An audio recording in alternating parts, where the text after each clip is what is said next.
All right. Welcome back to Those Who Give a Damn podcast. I am your host, Dr. Duvalier Malone, and I'm really looking forward to today's conversation. When people hear student leadership, they usually think of titles, they think of student body association awards, but leadership really is about showing up for people. And today's guest has a platform around service, scholarship, and helping students find opportunity. So I am super excited to have Miss Williams here with me today. There's a lot going on in the news today with Howard University, and you have been just out there. I mean, raising awareness. I saw your Instagram post last night as an HBCU graduate, three-time HBCU graduate. I understand what you're going through. Today, I want us to have an in-depth conversation, talk solutions, talk about what's going on. So, Isabella, Yes. please introduce yourself to everyone and welcome to Those Who Give a Damn podcast. You are the future, and I am excited to talk to the future today. Welcome. Thank you. First of all, I'm so excited for you to have me. I'm so excited to everyone that has given me an opportunity to speak on behalf of myself and my fellow Bisons. I am Isabella Williams. I am supposed to be an incoming freshman at Howard University. I'm majoring in political science on the pre-law track with an intended double minor in history and philosophy, and I am from East Alabama. It's so nice to be. Absolutely. East Alabama. So I'm originally from Mississippi, a small town called Fayette, Mississippi. And I am a political science major, political science pre-law undergrad, political science pre-law for my master's degree. So super excited. All right, this is going to be fun.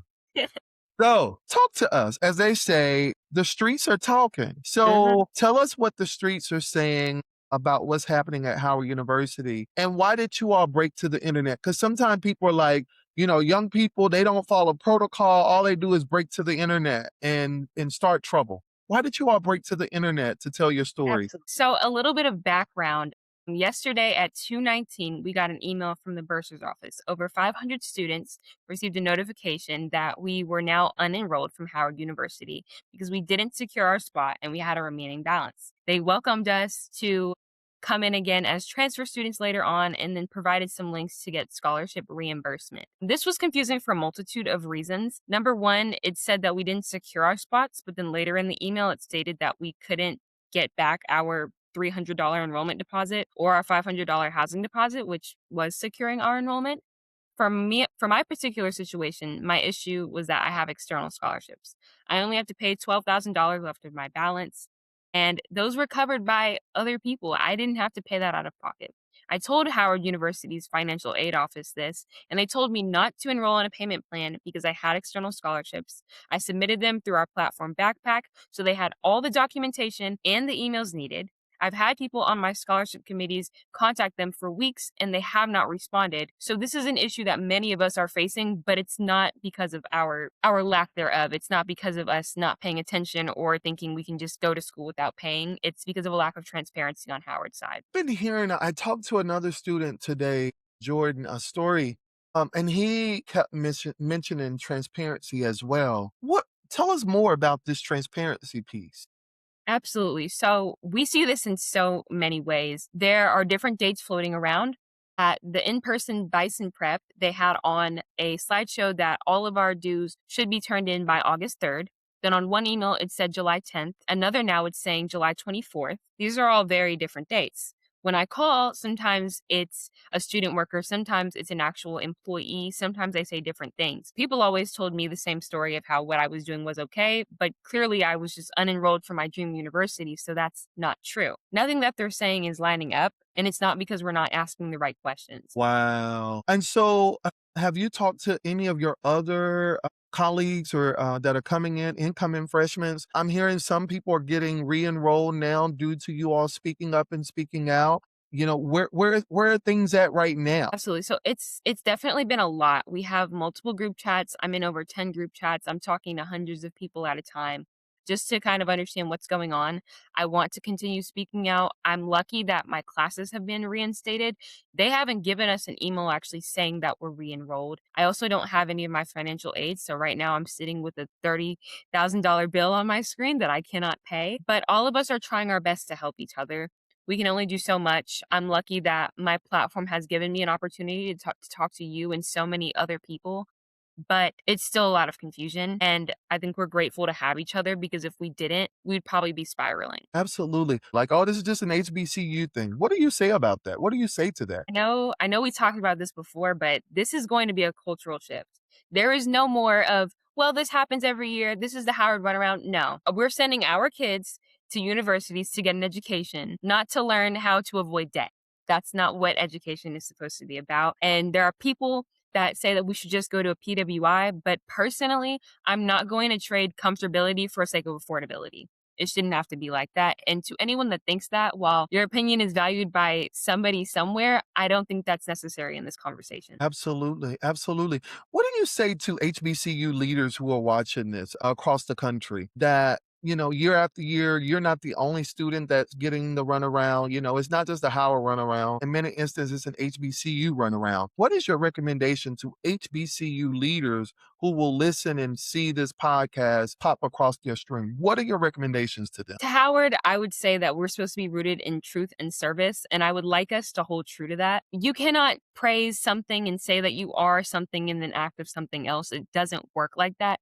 People do not have to look through somewhere to see it. It's right in our faces. And I expect better. Our country expects better. The legacy that they've created and upheld in the past alumni, the current alumni should and do expect better. And I would hope that they could take this as an opportunity to turn it around, to celebrate their student leaders, to celebrate the students that care about them so much and that are using this as an opportunity to say, hey, I still want to go here, but you have to help me. And to HBCU leaders and HBCUs all across the country, we need to hold each other accountable. If we want to keep our education within our community, if we want to continue to uplift the Black community, we need some accountability. I'm sorry, it's not that we can't get scholarships because we definitely can, but we should not have to strain ourselves so much to the point that it's uncomfortable just to go somewhere that we feel welcome. We need to make sure that we keep our money and our education within our community, but that starts with helping kids. Absolutely. Absolutely. It is so wonderful to see you all raising your voices and initiating your voices for change and not being afraid to use your voices and use the power of social media and news outlets to really get that across. And so I just want to say to you, that it is a beautiful thing to use your voice and to rise up and to be a leader, right? And leaders don't need titles. And what you have done has just been so incredibly remarkable. Where do we go from here? I heard you say something so profound. You said there will be a cultural shift. So basically, you're saying we're not going to say we're not going to an HBCU. We're not going to say that we're not attending HBCUs. Indeed, we're going to attend them, but we're now demanding a culture shift. Unpack that for me. Absolutely. So, this is something that I've said multiple times. This isn't just about the education here, it's also about my personal career and my personal journey. I want to be an elected official one day. I take that very seriously. People will probably tell you in the comments eventually that they call me Madam President. I take my job seriously before I even have the title. Like you said, you don't need one. But this will come with a lot of work. This will come with a lot of work. So that does include gaining leadership titles, having the correct people in administration, demanding that we get our outside officials to also look in and pour into students. Like, I know we have some mentorship initiatives at schools, but having ones that includes elected officials and DC professionals that can really help us lift each other up will be important. Like I said, we have to keep our money, we have to keep our education within our community, but that requires us to lift each other up. So to the people, the minorities in my comments that are talking about we should just understand it because this is how it is, or you should have just gone to a PWI. No, you should be helping us. I'm sorry, I know that all skin folk and kin folk, but we should be. We should be kin. If we want to critique one another, we should help each other like we're family. So that cultural shift is going to be more than just putting funding in the right place. It's going to be more than just having these conversations. It's also about understanding how we need to treat each other and that mindset shift that we need to have to move forward. Absolutely, Ms. Williams. I will tell you this. I will tell you this. I am going to keep this interview with you because you are going places, young lady. You are Thank absolutely you. going places. Let me ask you this. You don't get this kind of passion from anywhere. Okay.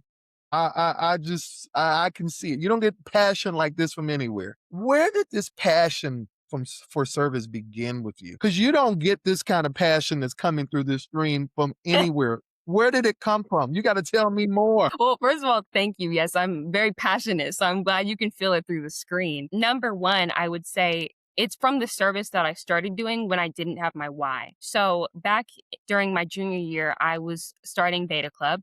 We had finally started an active membership there. We went to state for the first time. Like I stated, I'm from Alabama. And I didn't know what competition to do. Beta Club is like a creative way to express your intellect, and we also have state officers. So even though it was my first year, I was like, "Well, I'm going to run for president." Very crazy, very bold. The people that were in the city area, just 10 minutes down the street from us, their group ended up winning. And no hate to her, that she's an amazing girl. But I noticed that we had, aside from myself, 9 other people to do our skit. I paid over $1,000 for my own materials. She had 60 people from her club with her, and the materials were outstanding. It looked like it was a part of a concert. And I realized that there was something deeper to that. It wasn't about our personal tenacity, it wasn't about our intellect, it was about a difference between opportunity. And I realized that it wasn't equitable, and that bothered me. And you can tell from the way I'm talking, it bothered me. And I realized that there's so many brilliant people that don't have an opportunity. So this happening with Howard, so many people getting the opportunity to go to an amazing HBCU being stripped from them when I know they've worked for it and they tried so hard to reach a place that requires and does have equity. It's just not acceptable. It's something that we have to change and we have to demand better for.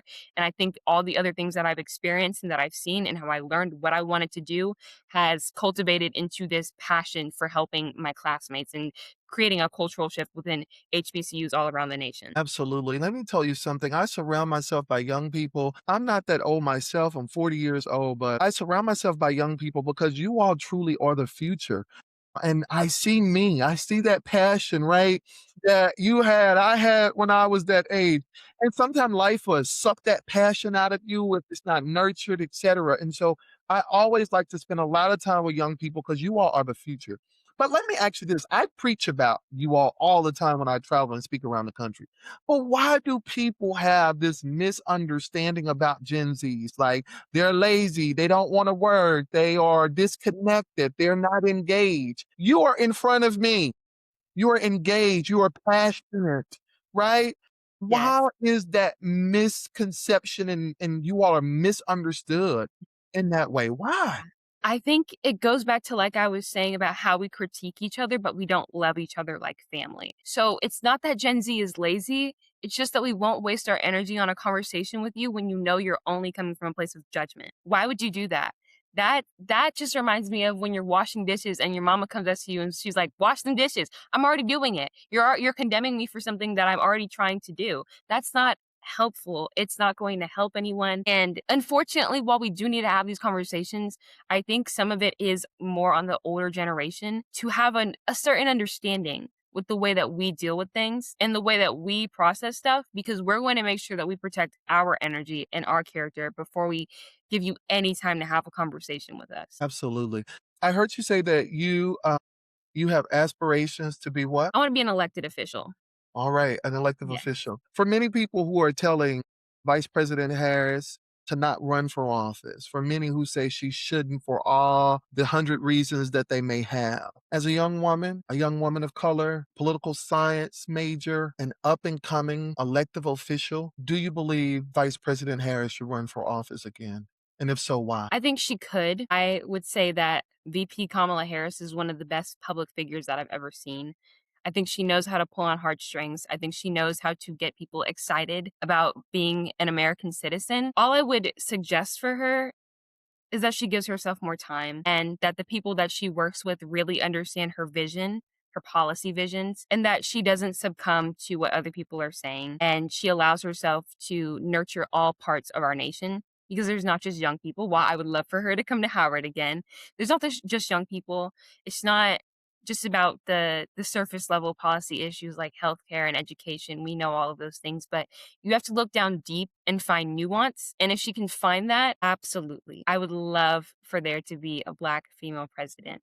She's already made so many milestones, and I think she could do so much more as long as she has the right people backing her that understand what she wants to do. Do you think America is ready for a Black woman to be president of the United States? I don't think they're not, but I do think, like I said, it requires a level of nuance with the way that she nurtures American citizens. It's not all about her race or about her gender. It's about what she does that will overcome those things. There are people who I've encountered with that are not exactly the most fond of Black people or that have some sort of prejudice or microaggressions within their behavior. But when they talk to me and they understand how much I care about people, how much I care about the South, it stops mattering. And while it is important for us to love everyone, and we would hope that not everyone has those issues with us because of our race or because of our gender, we have to realize that sometimes what we bring to the table matters more than what we look like at the table. Absolutely. What do you say to people and the myth that your generation is just a social media generation, but they don't translate to going to the polls? What do you say to those people? I would say that we have an understanding that others don't, and that's not because we're smarter than them. It's not because we are more nuanced than them. It's not because of anything like that. It's just that we're in a different age. People are used to maybe just reading a newspaper or reading anything that's in a book or just talking about it, hearing it on the radio. We see so much. And there are a lot of people that go to the polls. There are a lot of people that participate in local government. And I'll acknowledge there's a lot of young people that don't.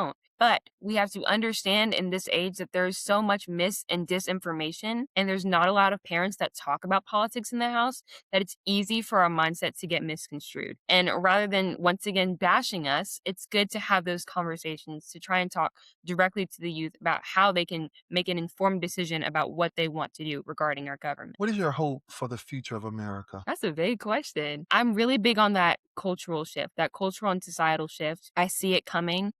I see it with the certain elected officials that we have, like Mayor Zoran Mandani. Even if they're not elected, in Columbus, Georgia, we have elected our first mayor-elect, Isaiah Hughley, the first Black mayor-elect. And we've also had our first female Black mayor on the ballot. While she didn't win, it was so great to see that you are given an opportunity because never in Columbus was that a thing. And I think as long as we keep pushing forward, the rise of conservatism is going to die, but we have to allow ourselves to not get mixed up in the fatigue. Absolutely. While you speak to fatigue, I want you to speak to the fatigue Black women. We know that Black women have carried the Black community.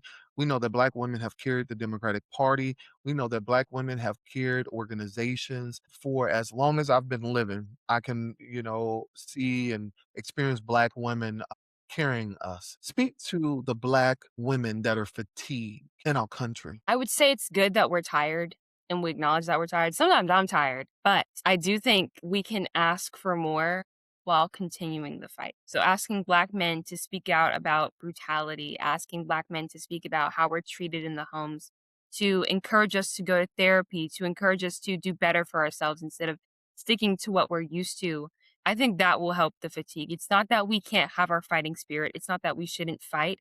It's that the other side should be just as supportive and do just as much. And with our voices and how we know just how much we can influence, if you learn how to word it correctly and you know how to pull on those heartstrings, you can get so much done on all sides. Absolutely. Absolutely. Before we close today, I want you to speak from your heart to my audience on what do you feel in your heart right now as a incoming freshman at Howard University in such an unprecedented time. You are attending Howard and with the National Guards here in Washington, D.C., with so many political divides. Speak to my audience and close out the podcast, speaking from your heart to the people who are out there listening today. Absolutely. So I would just want to start with what I tell all of my mentees. You cannot let fear define you because it will only lead you down the path you started on. I mean that when I say that, because we can let all of these issues, we can let these divides turn us around. I could decide, well, this isn't working out. I'm just going to go to a state school. You can get turned away from people because of their political views and decide you don't want to participate in government anymore. You lose your financial aid and decide that you don't want to go to school. Or you can understand truly what you believe in and know that no one and nothing can take that away from you and continue to fight. because I didn't know that this video would come to anything. I didn't know that I would have a chance to speak on this amazing podcast. I did not know what would happen, but I did not let fear define my future for me. You can't do that. You never can. To Howard University students, to Howard itself, to any HBCU students, to anyone watching this, please decide your future for yourself. Do not let setbacks get in your way. You are your only villain. I don't even, God, this is speaking to you. So you are your only villain. You are your only wall. You have to believe in yourself before anyone else can believe in you. And I promise from the bottom of my heart, it will always work out. And thank you for having me on here. This has been so amazing. Absolutely, Miss Williams. Let me tell you something. You are very anointed. Your gift is going to make room for you. The best is yet to come. This is not the last time that I will see of you and that my podcast audience will see of you. You are truly the future. And nothing happens by accident, right? The Bible says that your gift will make room for you. And so while you didn't know that that video would go viral and did what it did today or yesterday evening, rather to bring that awareness, it did. And you know why it did that, Miss Williams? Is because your heart posture was in the right place. And I pray that we see more young leaders and rise to the occasion with pure intentions the way you did, not chasing to be this, phenomenon online, but really wanted to bring about awareness for not just yourself, but for your other colleagues and students who are coming in with you this semester. So thank you for raising your voice. And there are going to be times that people will try and mute your voice, but remember that you are always to ignore the noise and continue to have that passion that you have today throughout your career. And you are going places that eyes have not seen and ears have not heard.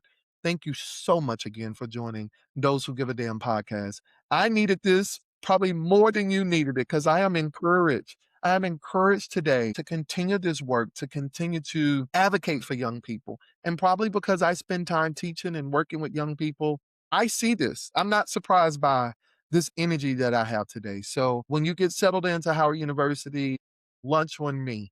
And if I can be of service to you while you're here at Howard University, please continue to reach out to me. God bless you. Absolutely. Thank you. Absolutely. Thank you for joining Those Who Give a Damn podcast. Thank